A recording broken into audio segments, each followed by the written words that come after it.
We thank you all with deep appreciation for the co-creation, this day of your time, of this interaction and the allowance of this transmission. Our unconditional love to you all, and let us begin. We have titled this transmission, Sedona, the Interdimensional City. The idea being that because of the nature of the vortex of energy that exists in this area, it is connected to many different realms, many different realities, many different dimensions. And so we would like to discuss the ways in which you may use this portal, this energy, to connect to more of yourself, bring more of yourself through, that being your greater self, not just your physical minds, but connecting more readily with your higher mind, with your greater being, with parallel realities, with Source, and your guides, and all who are willing to be of assistance to you. The first thing we would like to explain is the idea of that connection, because we know many of you ask for assistance, ask for help, pray for guidance, but I remind you, prayer is not about asking for something you don't have. Prayer is a state of grace, a state of being, in which you express appreciation and gratitude for what already exists.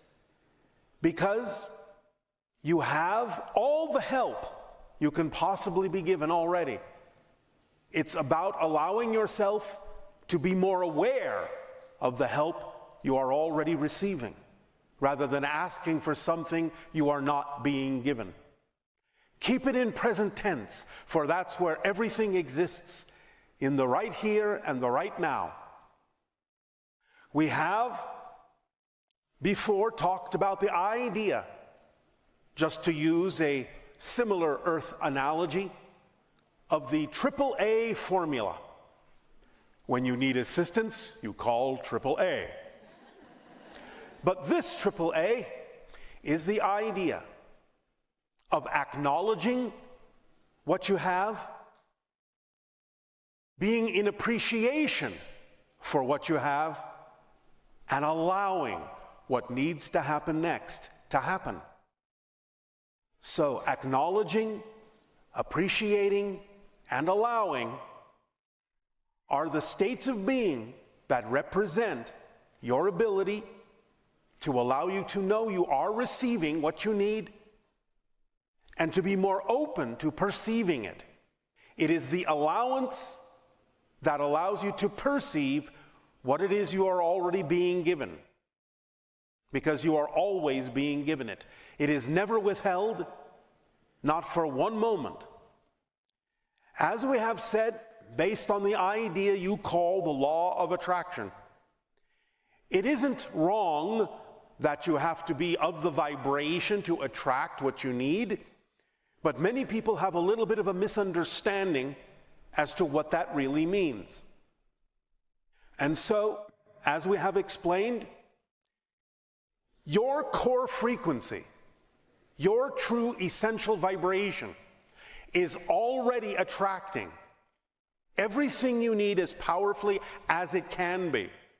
So it's not about having to learn that particular frequency. You're already radiating that frequency every moment of your existence. It is pouring out of you.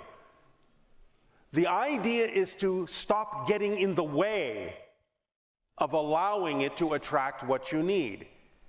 So it's not about having to learn something you're not already doing.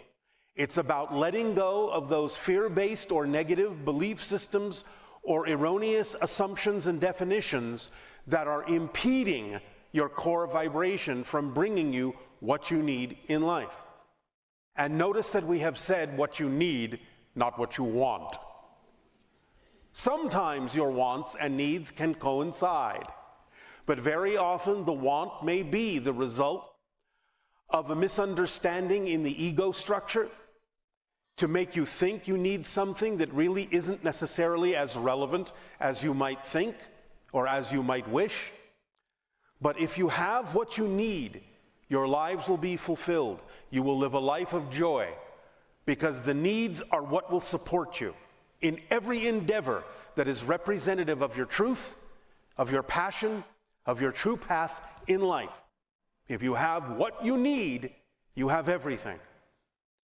Again, sometimes if you are in touch and in tune with your true self, then your wants and needs may coincide. And at the very least, if you're going to want what you need, because that will give you everything. The idea now of being in this vortex, it is a magnifier and an amplifier of what you bring with you into it. Positive, neutral, and negative. It is very important in this reflective mirror, this magnifying mirror, to really deep down examine what you hold to be true, why you hold it to be true, and really with honesty deeply investigate yourself, your beliefs, your definitions, and ponder why you believe it is important to hold on to something. So allow yourself the opportunity to really get to know yourself. That ancient wisdom, know thyself, is the key. And in knowing yourself as clearly as you possibly can, you can more easily discern what it is that is truly important for you to hold on to as a belief, to understand why you're holding on to it, to understand why you may be holding on to things that don't necessarily serve you. Because once again, allow us to explain briefly what we call the motivational mechanism in all of you. Every single one of you operate this way. There are no exceptions, not even you. The idea is it works this way. You will all immediately, instantly move in the direction of what you believe serves you. You will all immediately, automatically, and instantly move away from what you believe does not serve you. So if you can observe that you may be choosing things that do not serve you, if you understand the motivational mechanism, then you will understand that the only way that could happen, the only way that can happen, is if you have a belief that says that what it is that doesn't serve you is somehow better than the alternative. That you may have a fear that if you move in the direction of your truth, your passion, that something worse will happen than what you're already experiencing. And if you have that belief attached to your motivational mechanism, you will do everything in your power to avoid moving in the direction of your joy. Because your belief says that something worse will happen and that that is something you should move away from as far as you possibly can. So you have to dig down deep in your self-investigation to understand why you would believe such a thing, why you would believe that your passion would contain anything that is so contradictory to the idea of experiencing your true self in a joyful way. Because that's a contradictory definition to the idea of your passion, of who you truly are. Because what is your passion? As we have explained, your passion is the result of a communication from your higher mind saying, this is who you are. This is the next step on your path. Your non-physical higher mind, that portion of your whole being that is in spirit, is sending you energy messages all the time. But they come in the form of energy because it is coming from a non-physical reality. Your physical body translates that energy message as the sensation you call passion, excitement, curiosity, attraction, and love. So when you translate the messages from your higher mind into the sensation and the experience of passion, then you know that that's what your higher mind is telling you. This opportunity, this situation contains this excitement, this passion, because this is who you are. This is the next step on your path. this is your truth. If you are willing to act on it, then you are responding to the higher mind, saying, yes, I heard you, and I'm willing to allow you to guide me. And if you thus act on it, you have responded to the higher mind with the language of physical reality, which is not words and not thoughts, but actions. Physical actions are the language of physical reality. It is representative of the commitment to take action on what the higher mind has told you is your next step in life.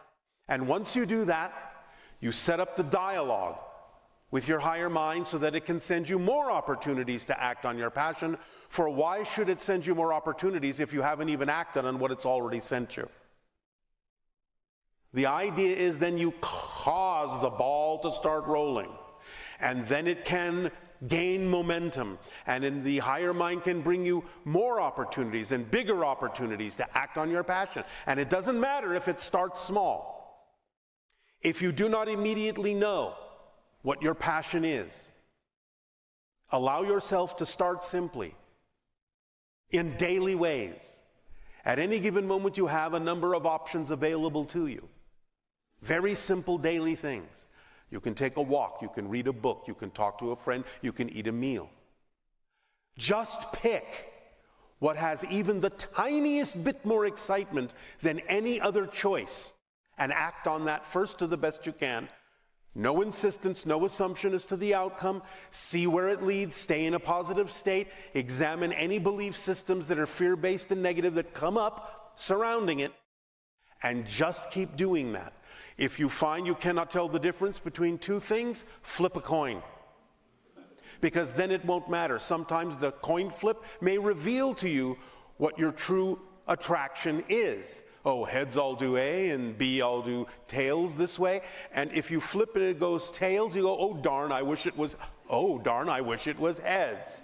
Now you know, move in that direction. But if they're truly equal in excitement, truly equal in your ability to take action on them, then it doesn't matter which one you choose first, because one of the things that is connected to the idea of your passion is the organizing principle of synchronicity. And if that is not the correct path for you at that moment, synchronicity will create situations, circumstances, and opportunities that will turn you right around to the path that is. It's automatic. That's how it functions. It guides you. And I remind you that even though there is such a thing as negative synchronicity, so to speak, where you can compound the idea of fear-based beliefs and have a downward spiral in that direction, there are also two types of positive synchronicity.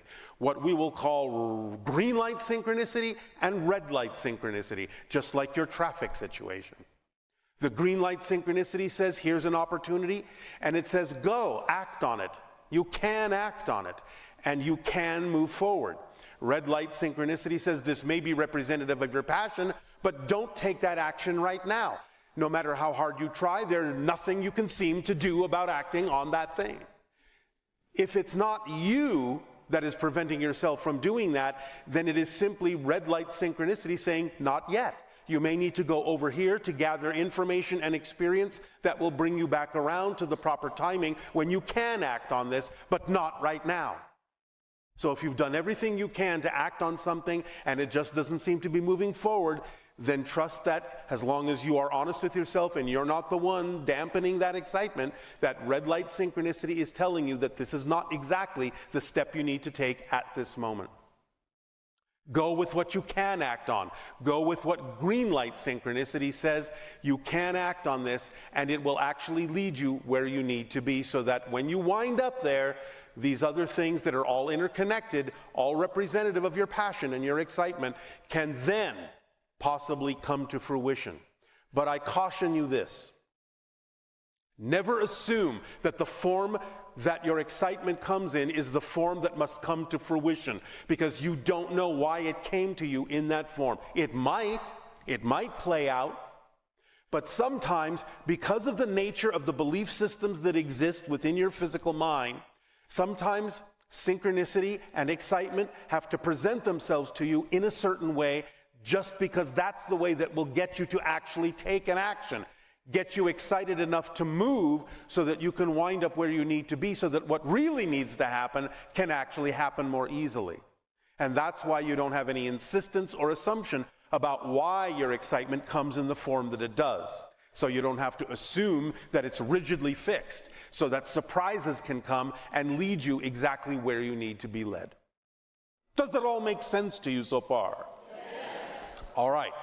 We tell you these things in advance of the conversation that we are now going to have about the idea of the vortex being an interdimensional access point for you, because when you clarify yourself and when you understand how the formula that we've shared with all of you really works, and you use it very precisely, then the idea of the amplification and magnification of this energy vortex can really work to your advantage and really allow you to experience a great deal of acceleration in the direction of your true path. Now, let's talk a little bit about the idea of how you use already parallel realities to create the experiences in your life. You already have what you consider to be a timeline to your life.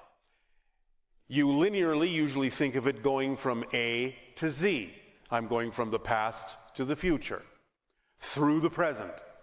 But the present is all there is.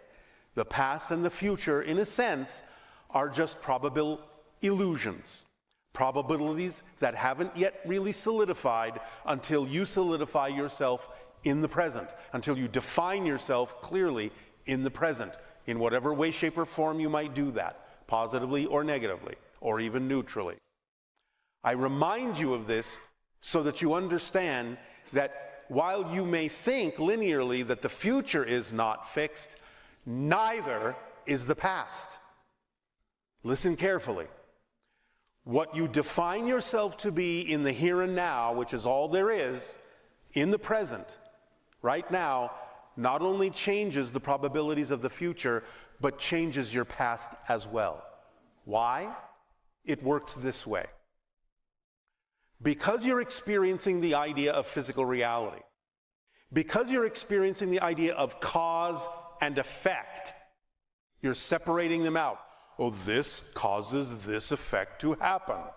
This must happen first so that this can happen. Because that's the way you experience the concept of space and time, because you have created physical reality to be viewed and experienced that way, anytime you make a change in your definition of who you are in the present, anytime you become literally a different person, a new person, your linear reality has to shift in a way that says, well, if you're a new person now, we have to alter the past to become the kind of past that would have led to who you are in the present. We have to change the cause so that the effect makes sense. So you're actually changing your past all the time, literally. Not metaphorically, literally. Now, you may not know that all the time, because again, as soon as you make that adjustment in the present, the past is going to bring with it the idea that that's always been your past, because that's what's going to make sense to you linearly. Even though 2 minutes ago you may have had a completely different past, you may not know that, because in order to function in physical reality in the present, you have to remember the past that makes sense for who you are now. And this is dynamically changing all the time. Now, because you are expanding your consciousness, because you are allowing yourself to be a little bit more aware of more of yourself, some of you are beginning to experience what you have labeled the Mandela effect, which is the idea that you are actually aware of the fact that the past has changed, and that one person can remember one past and another person can remember a completely different past for the exact same event. Now, that's not always the case. Sometimes it is just a slip of your memory. But sometimes it is the idea of recognizing that you have shifted the past in order to truly define who you are in the present, and that two people can have a memory of absolutely different histories, and both of them are real, because all parallel realities exist at the same time. Everything exists here and now.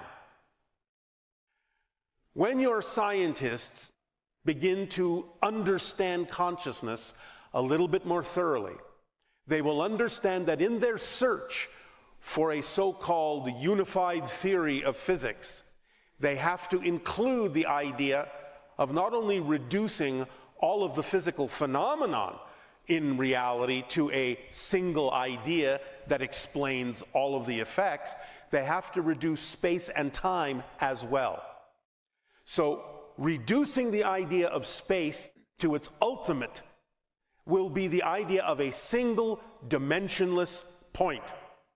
Reducing the idea of time to its ultimate will be a single timeless moment. You can call the single dimensionless point here and the single timeless moment now. So everything becomes existing here and now in lay terms. But once you do that, once you truly start to wrap your minds around the understanding that anything you can imagine in every parallel reality all exists simultaneously, all going on right now, you start to realize that what that really means is that there is only that single point of here, only that timeless moment of now, and therefore anything that you perceive as a different place, anything that you perceive as a different moment, is actually the same place and the same moment from a different point of view. Because there is only one place here and only one moment now. So everything you experience that appears to be stretched out into volumes of space and moments of time are all the same place and the same time from another vantage point, another perspective of that same here and now.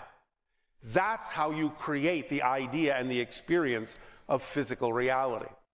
Because I remind you of this very powerful recognition. Everyone, everything, you, us, all beings of any nature, your natural state is spirit. That's where you are right now. Right now. You have never left spirit. That's where you reside. That's your natural state. You are pretending to have left. You are dreaming that you have left. And that is called physical reality. Physical reality is a dream that your greater spirit, a part of your greater spirit, is having right now while you are in spirit. You're there right now. This is why very often when people pass on into spirit, you wonder, why don't they come back and say hello? Sometimes they may. But understand, you're there with them. They're not missing you.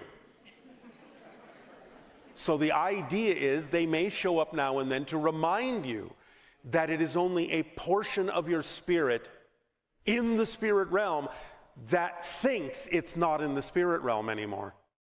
Because that's all physical reality is. It's a projection of your consciousness. It's an illusion for a specific purpose of experiencing yourself in a certain way so that you can forget that you're a spirit, forget what you know, so that you can learn new things and discover new perspectives of yourself so you can change and grow in a very specific way.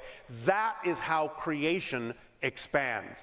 The structure of existence never changes. It is what it is. But your experience of it, your relationship to it, your perspective of it constantly changes. That is how creation grows. So the idea is you are experiencing physical reality, and you are learning new perspectives, new discoveries of yourself from new points of view, allowing creation to expand in that way, in its relationship to itself, through all of you, through all of us, through all that is. And that experience is precious because it allows you to experience the process of change, the idea of growth, the idea of discovery, the idea of newness. And that is a precious gift. So, now, how are you actually doing that in physical reality? Well, as I said, you all assume you have a single timeline that goes from your past to your future. In fact, what you're doing is this. You are scanning all of the frames of reference of all the parallel realities that are relevant for the theme that you chose to explore in this life. And you are drawing down and plugging in and unplugging from and connecting to and disconnecting from all the frames and parallel realities that are relevant for this theme. You are constructing, literally, moment to moment, billions of times per second, constructing what appears to be a single timeline made up of frames, one after the other in a certain order, from thousands of parallel reality connections. You are doing this all the time automatically. When you have an inspiration, oh, I just thought of this. It may be coming from a parallel reality person that you're plugging into that is having that experience. And therefore you can get the inspiration because their experience in that particular reality is relevant for the theme you chose to explore in this reality, in this timeline. You're constantly merging with timelines to build the timeline that is relevant to your theme, as they are doing with you, drawing upon your experiences, your information to construct their timelines, all of this going on at the same time. That's how powerful you are. You are a multidimensional being. This idea of your physical self is but a fraction of a fragment of what you actually are, of what your greater self actually is. Your soul is multidimensional. The idea that you have created this experience you call physical reality is magical. Some civilizations that are non-physical, some collectives, interdimensional, non-physical beings, sometimes actually have a challenge even imagining how such a thing is possible that you do on a daily basis. They can't imagine limiting themselves in that way. This is why we often refer to you as the masters of limitation. Now, but here's the thing.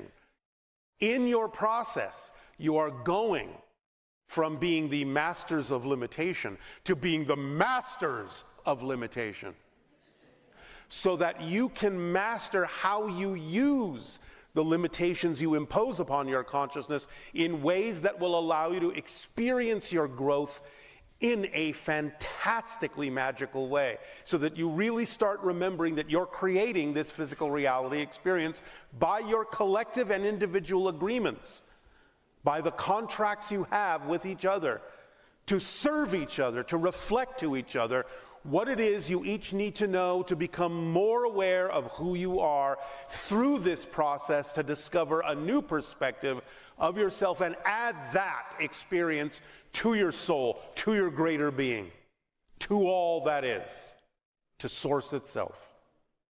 Because you are all and we are all and everything is reflections and aspects of all that is, experiencing itself in all the ways that it can, in all the ways that it is. Nothing is by accident, it's all an orchestration. Synchronicity permeates everything you experience, whether you know it or not. This is all an orchestration. When you are walking down a street, All the people that you see walking down the street around you are not there by accident. It may be differing in degree of relevance as to what their presence means to you or what your presence means to them, but it's not an accident. You are there because you're serving to support the greater whole picture, to allow someone else or yourself to glean something from the experience of being there at that exact place, at that exact moment in time.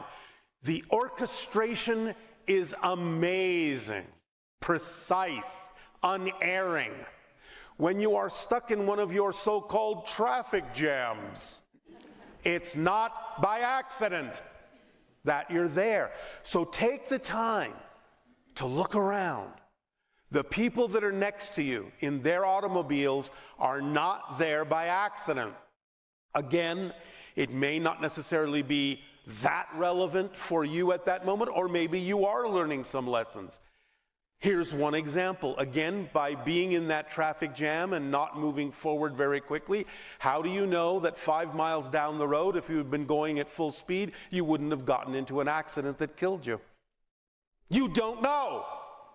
But what you do know is that there's a reason this is happening. And again, it may not necessarily have that much to do with you, but it has to do with you in your willingness to support someone in that grouping who does need to learn something from that experience. That's the willingness to serve that you all have on a higher level. Bring that willingness to serve down to earth, and you will be served as well. As you serve, you are served. It's just like what we have said by analogy. Each and every one of you is like a little puzzle piece.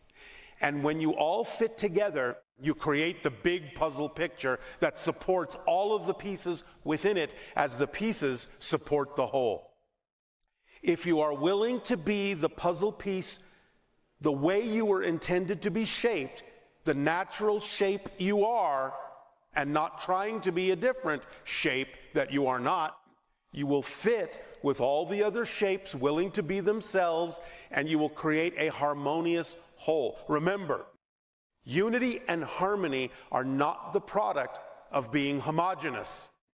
Unity and harmony are the product of validating the differences that each of you beautifully are, so that all the differences fit together and create the whole picture. Diversity is the key. So the idea in being diverse as beings, in drawing from the diversity of multiple parallel dimensions of experience and reality to create your path in this life, is what's going on all the time. You are the product of infinite diversity every single moment. Billions of times per second are you redefining yourself. Literally billions of times per second are you going back to zero. Whatever the definition is in the next moment is what your reality is, changing the future and the past. Every single moment, billions of times per second. You are that free to go to zero and redefine yourself every moment. When you collectively gather and you have an agreement that you are in this powerful electromagnetic vortex that can act as an amplifier and a reflector and a magnifier for the energies that you bring into it, you have to understand, based on what we're telling you now, yes, in a sense, you can say, well, yes, Sedona is a vortex. You are the vortex. You are creating the energy. It is representative of your collective agreement about what you're truly capable of, what you're truly capable of creating with each other by serving each other and reflecting to each other what you truly need. There's that word again, what you truly need to be yourselves, to have a life of fulfillment and a life of joy. You deserve it. You're worth it. Do remember, all of you are worthy by the fact that you exist, because creation doesn't make mistakes. And if you exist, that means you're worthy of existence. It means creation needs you to exist, for it to be all that it is. Those of you who might have experienced the idea of believing in your lack of worth, you're arguing with creation, and you will never win that argument because you cannot stop existing. So, don't keep pounding your head against the wall, I'm unworthy, I'm not deserving, because creation will never acknowledge that, ever. You cannot stop existing. Existence is your natural state. There is no room in non-existence for anything that exists. Non-existence is already full of all the things that will never exist. I'll put it another way. Listen carefully to the definition. Non-existence is its quality. That means non-existence doesn't exist. Existence exists. Non-existence doesn't exist. That's its primary quality, to not exist. So there's nowhere for you to go. You may change your form, but you cannot stop existing. That is your natural quality. It's the quality of existence itself. And what you call, what you experience as unconditional love is just your way of recognizing the actual frequency of existence. That's its core frequency, what you call unconditional love and support. You are constantly unconditionally supported by existence in whatever way you say is true for you. Fear-based, you're supported in it. Joy-based, you're supported in it. Because the support is what? Unconditional. Look that up in your dictionaries. It means no condition, none, zero. What you say goes. It's in your control. It's in your hands. Your greatest power is the freedom to choose. So choose who it is you prefer to be. Act in the way you prefer to act. Be the living example for others, to give them the option, the choice, the opportunity to see that there may be a more joyful way to live. It doesn't mean they have to buy into it. It doesn't mean they have to match your frequency. But at least give them the choice. Maybe someday they will remember the living example you provided and go, oh, I get it now. I can apply that in my life. Not that they have to. Again, remember, whatever you share when it's appropriate to share, whatever someone else does with that is none of your business. Because you don't know their path. You don't know what they have determined they need to experience to get where they're going. But just give them the option. Give them the choice. Let them decide when and where and how to use it. Remember, there's no rush. There's no hurry. You're all eternal, infinite beings. No hurry. Somewhere, somehow, somewhen, you'll get it. You don't have to get it now, but you can choose to. It's up to you. I guarantee you that when you do, your lives will be a lot smoother, a lot more joyful, a lot more creative, a lot more loving, and a lot more serving of all that is, that allows all that is to reflect that service back to you.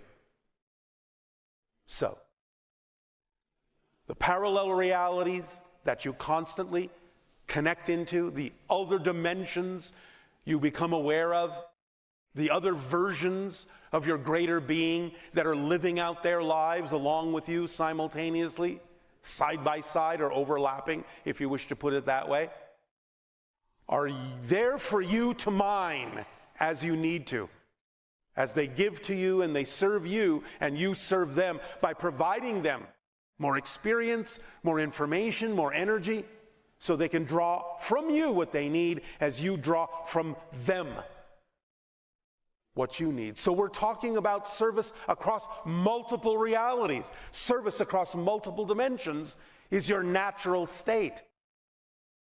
Bring that down to earth. Flow that energy of service through you to serve each other as the mirrors and reflections that you are to each other, because that's what relationships are actually fundamentally all about. That everyone in the relationship reflects to the others what they need to know to become more of who they are, as they do for you. You don't have to impose any kind of rigidity on the relationship and assume, well, it's got to be this because the attraction is so strong, it must mean this. You don't know that. Let the relationship show you what it is. Don't impose a rigid societal structure on it. Let it show you what it's for. Because the strength of the attraction doesn't necessarily translate to any particular societal structure. The strength of the attraction just means it's a very important agreement you have made with that person or those people to get reflected to you what you need while you reflect to them what they need. That's what the strength of the attraction is about. It doesn't mean you have to get married because you're already married to them in the agreement you've made to serve each other. It doesn't have to take the societal form. That's up to you. If it continues that way, and by the end of your life, it appears that that's what it was, then by the end of your life, you'll know that. You don't have to impose that limitation, that structure, that definition on it while it's happening. You'll find out at the end what it was for, what it was all about. Do you understand? Yes. Does this serve you? We thank you for allowing us to share with you this day, and for the upcoming transmissions we will share with you as well. And in return for the gift you have given us in allowing us to serve you this way, I ask, how may we continue to serve you? You may begin with your dialogues and questions if you wish.